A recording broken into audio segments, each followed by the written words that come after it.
Welcome to episode 1 of the Honest Speed Show podcast, who we are and what we are about. We are a podcast dedicated to the full spectrum of power-hungry automotive enthusiasts. We'll talk about diesel, off-road performance, along with topics like entrepreneurship, automotive news, trending subjects, just to name a few. And at the end of every episode, we will go head-to-head with listeners' rides in a hypothetical race based off of build specs, in a segment we will call Car Wars. So with that, let's get started. Now we're going to go around the table introducing ourselves, our automotive persuasion is, what we do for a living, and some fun facts. I'll go ahead and start. I'm Nate. My automotive persuasion, I like pretty much everything. Volkswagen Audi is where my heart is at. I am the marketing director here at Honest Speed Shop. I love to do video and photo work, and I like turtles. Wes. I am the sales manager and lead tech. I'm into about anything. I really like 90s Mopars. A little bit too much. I own a fleet of Neons, if that helps anyone. I just like to have fun, really. There's that guy that has every Viper ever, Wes. That's going to be me with Professor Brapp's going to have every Neon ever made. You said between you and a friend you have, 4 consecutive VIN numbers of Neons? Yep. 4 consecutive VINs of ACRs. That's ACR Neons ridiculous. currently. And Jeff, what about you? My name's Jeff, and I'm the founder and owner of the Honest Speed Shop. I started this business so we could play with pretty much all makes and models. I'm into a little bit of everything. Porsche pretty much has my heart, so that's my sickness right now. But my family's closely linked to International Harvester and the Scout brand, so I'm into trucks. I'm into everything. So that's why we started this brand, is to try to bring all the different parts of the automotive industry together, because we all have the same goal: going fast and Have fun, do things, and I want to go fast. Yeah, we all want to go fast. Do hood rat stuff with our friends. 120 mile an hour burnouts. So, Jeff, tell everybody a little bit about Honest Speed Shop, how you got started, what kind of drove your passion behind the business, and what kind of community do you hope to create? Well, I started, Honest Speed Shops had many different forms throughout the years. I started basically in 99, started an eBay store, and just sold a bunch of my old junk, which was a lot of automotive stuff, a lot of parts, a lot of models and stuff like that, and always had it as a side gig, and always, bought and sold cars, and started it full-time about 11 years ago, and, it was my passion, so, I wanted to start a business that had the same feel as the old speed shops, that were in a lot of the communities back in the day, where you could go hang out, get to know people, but yet we would focus on modern performance, diesel, off-road, and then performance cars as well. So that was the goal. I just wanted to create, a safe place for just all automotive enthusiasts, whatever your persuasion. I was tired of going in big box retailers and not getting any service, and then even some of the small little speed shops I'd go into and I'd get talked down to, and they were so specialized that they didn't feel like they had time for you. So that's why I started this business, and that's our goal, is, like I said, to bring the automotive community together and have a place where everybody can come and hang out. And we want to do events, and we're really trying to build a lifestyle brand. So that's how you met Wes, right? That's how I met Wes. Yeah, Wes was a customer, and he was probably the most annoying customer I ever had, because he would message us daily about builds and cool stuff. I mean, we liked it, but he was such an enthusiast that it was hard to get him the right information, because he knew more than we did. So, and he'd keep coming in talking stuff that I didn't even understand. So one day I was like, "How about you come work for me?" Because he's the guru. He knows just about anything automotive. So that's why we hired him, and he's a hard worker. So. He's the backbone as far as knowledge, and he's the ultimate enthusiast. So he definitely embodies the brand. So that's why I hired him. So Wes, how did you get the name Professor Brapp? So when I was working at the dealerships, a real good friend of mine's like, I was changing my Instagram name a lot and like kind of deciding what I wanted to go by. And he's like, "You're Professor Brock because you make." I was autocrossing a lot at the time, and I could drive anything decently fast. So that's just kind of where it came from. Just driving really weird, autocrossing really weird things decently well. And Professor has a good ring to it. it does. Because you embody the complete opposite of a professor. So it's, I love it. And no matter what vehicle he drives, you always hear brak brak. Like it's just always a rev. Yeah. The Italian tune-up. The Italian tune-up. So, what made you want to get into the automotive industry? I kind of fell into automotive industry in a sense. I was like always in the cars, like had tons of Hot Wheels, loved cars. My first few cars were weird cars, so I kind of got into that. What's a weird car? So my first vehicle was a diesel Dodge Ram 50 four-wheel drive manual, Sport Edition. Oh, So sport. So you got the little extra bit of cab on it. It was weird. And then I went to vintage Subarus, which was weird, in a sense. It's a very tight community, but it's a small one. What's the weirdest thing you've owned? 1991 Isuzu Impulse RS. Oh, man, that's sweet. What all did you have done to that? CT26 Turbo on a MSD Red Brick ECU. My goodness. What was the next one? The next craziest one you've ever had? That's a good question. I currently have a very, very early Dodge Neon, first year production, 1993. One minty boy right there. So, you've worked at some dealerships. Yeah. You've worked here. You've worked tool distribution. Yeah. I've done a little bit of everything on the automotive side, and this is, I think, where I enjoy myself the most. I like to work on everything. I don't want to just work on one brand. So that kind of limited me in that sense. So that's when I tried to start branching out, and then I went to selling tools, and I ended up here. It's awesome because it's not just one brand. It's not just trucks, just cars. It's everything from diesel trucks to Neons to Porsches to Miatas. It's all fun stuff. There's no reason to just limit yourself to one thing. So, amongst the craziest vehicles you've had, what are some of the craziest things you've ever done, like on or off the track? I've done some stuff that was done in Mexico, mind you. Some speed, and we've done some drifting on closed streets and taking cars out in the field and just having fun. Rallycross, autocross, track days, just all kinds of different forms of driving. It's just fun. You don't have to have your bajillion-dollar car to have fun. Bajillion, that's a Talk big about your number. trip to Alaska. Yeah, we drove a 4Runner. Me and a buddy drove our 4Runners up to Alaska just because we could. It's fun. You're in the vehicle. They take you places, and you can do things and get yourself in situations you're not sure you're going to get out of. What about you?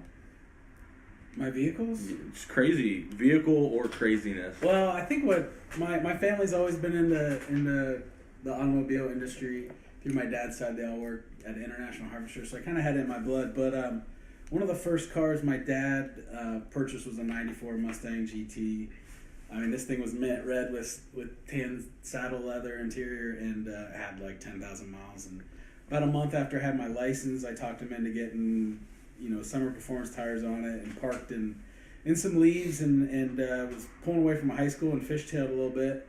And instead of hitting the brake, I hit the accelerator and hit a tree just almost directly in front of my high school. So No people though, right? No people, thank God. I had a couple people in the car that I feel terrible about, but That's like post New Edge thing. yeah. So it was traumatic, but it got me hooked on Mustangs. Quite honestly, is what got me started. And I've always had a Mustang, and right now I don't, which feels weird. Well, actually, we do in the family. I have a Fox body, an '88 LX convertible, 5-liter. But I mean, I've had anything from full-size Broncos to Jeep Wranglers to Porsches to you name it. I've had the opportunity and have been lucky enough to own it. So I'm not like Professor Bradford. I'm not technical and like he can change any kind of engine in a parking lot. I understand. I like to drive. I mean, I like to drive. I like the way cars look. They're pieces of art. I like the way they sound. So that's where I'm at, and that's where my passion is. So I've just followed stuff that I enjoy driving. So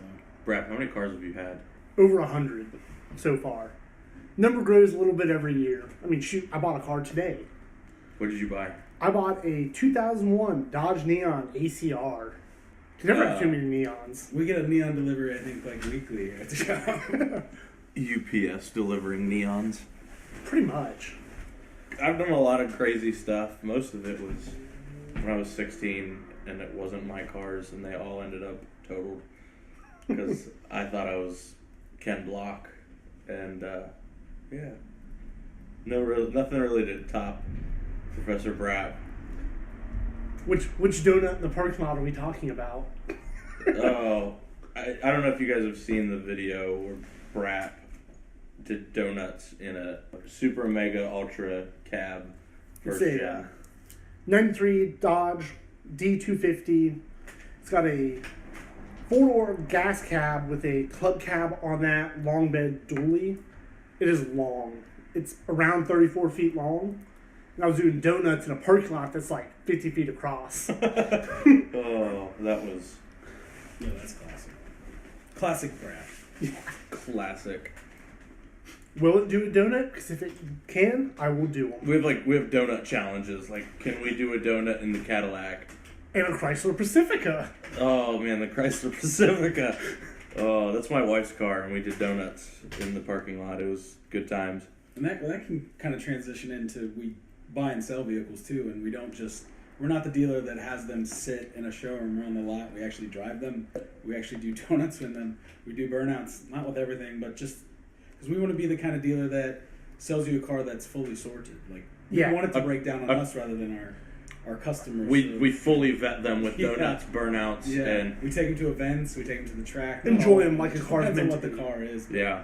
We don't. The worst thing for a vehicle is to sit, and The it best thing drives is us all for nuts. burnouts to happen. Yep. Yeah.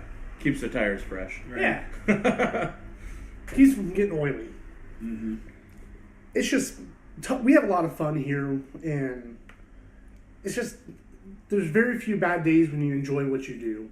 And that's my favorite part about being here is, for as long as I've been here, I've had very few bad days, and I just love coming to work every day. It's very true. Like yesterday, I got to drive the '95 Viper, which that was It just puts a smile on even it. at like a third throttle was still like, all right, all my cares are, my stress is gone. It's a life-changing experience. I recommend a first-gen Viper, or Viper in general. Everybody's got to experience one of those. I mean, The guys that take those out on Mid-Ohio, I'm like, you guys have some serious balls because that can get away from you quick. these guys don't break either. They don't. Yeah. They don't. No, they just go hard in it. And it's, During me and Jeff's last D, there was a guy with a Gen 5 ACR, and he was hauling up turn 1 into the keyhole. I was like, whoa. they don't break until the last second. They hit the apex. They're like, oh, no big deal. Like, It's fine. they just throttle out of it, and After driving that car for a while, they have earned their reputation of just wanting to kill you. That's what they're here to I do. think that's why they're named Viper. Yeah. Well, you hear the stories online, and, oh, it spun out on me. It fishtailed real bad. That's what it does. Well, the moment you don't pay attention to what you're doing, It bites you. Yeah, it wants to bite. Mm-hmm. That's the great thing about driving is you have to pay attention to what you're doing. There's no texting and driving while driving a You can't think of Viper. anything else. The second you think of something else driving up, especially a first gen Viper, the steering wheel goes whoop. Like it's like, hey man. Even trying to drive straight, you have to concentrate on driving straight. Because what size tires are in the rear? 335. Yeah, and they want to pull you straight into the ditch with every like micro adjustment of the wheel. The front tires on that are wider than a 996 Turbo 911. Yeah, we have a 996 turbo, and it's the front. Front tires on the Viper are wider than the rear tires on the Porsche. So we've got some plans for a few of our vehicles. The Viper is kind of going to be this year's little Fun facelift. Yeah. What do we have planned? Well, the plan right now is to get some. We're going to get some custom wheels made. I think is the plan. We're going to do something like retro, modern interpretation of the original Viper prototype wheels. Make them, the deep dish, the wide. And then we're just going to kind of dress up the car with some of our logos and just make it more fun to drive. And I was just thinking the other day, I don't think I've told these guys yet, but I was thinking maybe we'll do Power Tour, take the big super cab, maybe a trailer, and the Viper. Trailer, not optional, mandatory. Get to know that community better, because that's one thing I've never done, but I think those two things together. Take the neon. I will. The iris. I don't know if I want to beat on my baby like that. No caddywhack. I don't know if it... It'll make it. I don't know if I want to drive it that far. Yeah, that's a lot of gas. I actually will not call dibs on driving the Viper during Power Tour. I've spent enough hot days in that car. I'll throw my flip-flops on and just go. Yeah. Watch them melt to the floor. Dude, stick to the pedals. Yeah. Well, that's why we'll have the trailer. If it gets, we'll just little toasty. drive on the trailer and get back in the super cab. Drill some holes in the floor. You'd about want to be honest. But those two vehicles are just complement each other so well. It's just the extremes, and they're both Dodges. So we love Dodges. We like all makes, but we're a little partial. Professor Brapp's partial to Dodge. And I am. I grew up with Dodge and Chevy, and I'm more of a Ford guy, but I'm swaying to the Dodge side. the Volkswagen VR6 captured the VR6 is what made me fall in love with Volkswagen, because I was going through a hard time in my life, and my buddy was like, "Hey, why don't you come out?" He had a Mark III Jetta with a VR6, full straight pipe, and he had a chip in it, and but it straight up went from 0 to holding on to everything in the car that I could, and I was like, "That's it right there, Volkswagen." And on that Viper note we were on, a lot of people are like, "Oh, first gen Vipers only make 400 horse or so." It is a different 400 horsepower than anything you'll ever be around. So true. It's 400 horse off idle to red line. It just never ridiculous. stops pulling. It's the vehicle that really makes you understand torque.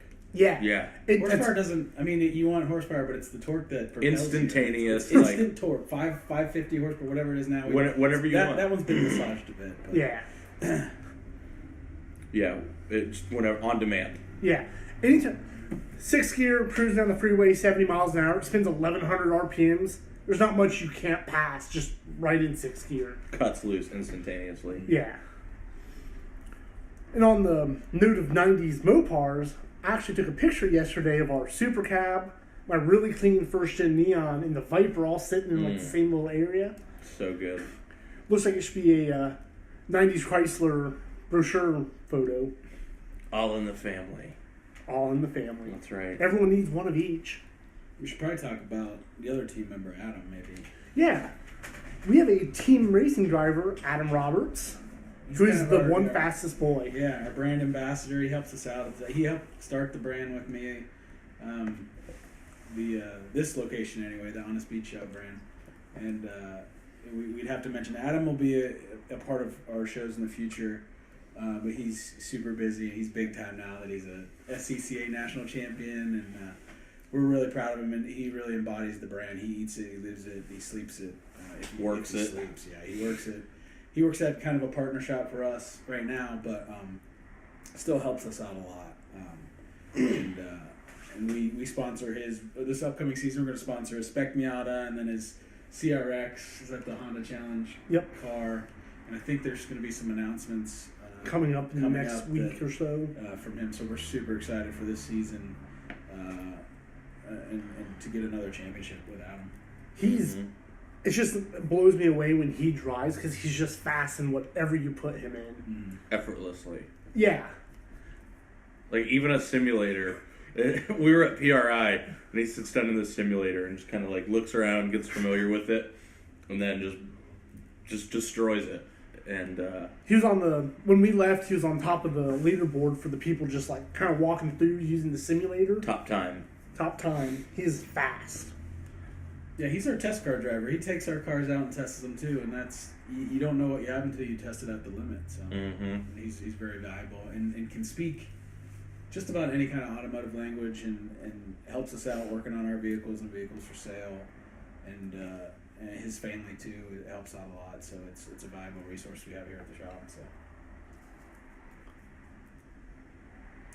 One Fast Boy. Is that what he's going by now? That's what my girlfriend. Is and my he little, is he on Instagram? He's on Instagram. Yeah. We need to make him change his handle. we really do. But he's an upcoming name. You're going to hear more about Adam Roberts in the future. He's probably one of the most talented drivers in the world, I think, coming up. So. Oh, easily. He's a vet. He's which is something we really support here. He is just an all around really, really talented, successful guy. So now that we've told you a little bit about ourselves, we want you to tell us about yourself. Ask us questions, suggest topics, or tell us your stories. We're going to need some rides to put head-to-head in our segment, Car Wars, where we put these cars in a hypothetical race and our guests will choose the winner. You can send us an email at media@honestSpeedShop.com or message us on Facebook and Instagram. Our handle across platforms is @HonestSpeedShop on Instagram, Facebook, and Twitter. I'm Nate. My personal handle is HSS_Nate. I'm Wes. I'm Professor_Brock. And Jeff. Just contact one of those guys. With that being said, remember, enjoy what you drive.